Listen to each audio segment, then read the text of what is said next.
American silence is a crime.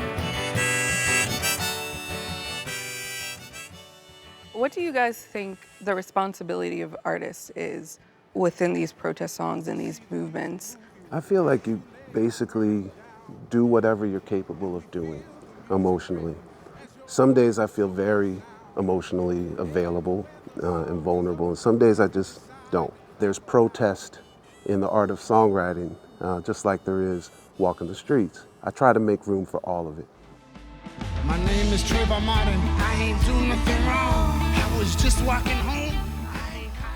I remember there was all the BLM work that was happening in the streets, and I remember there was an interview and someone was like, "Where's Kendrick Lamar? Where's Kendrick Lamar? How come he's not out here in the BLM marches?" Because you go to a BLM, what are people saying? "Oh, we gonna be all right. We gonna be all right." He's making the music that's inspiring people, the soundtrack of the movement, and we trying to do that too. My name's Breonna Taylor. I ain't do nothing wrong.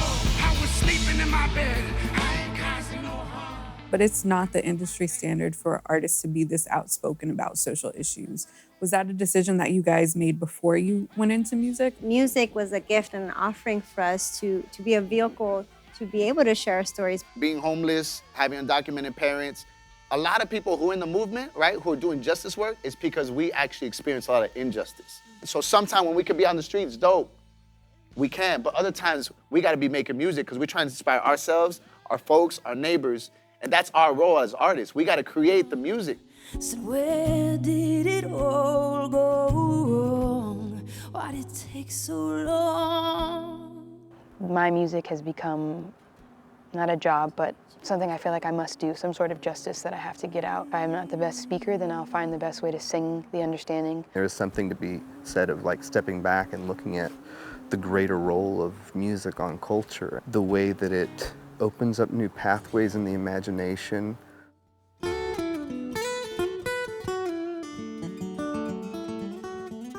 Can you guys talk a little bit about how activism and blues music have a historical connection? Everybody loves Charlie Patton. He's considered like one of the godfathers of the style of acoustic blues that we know today.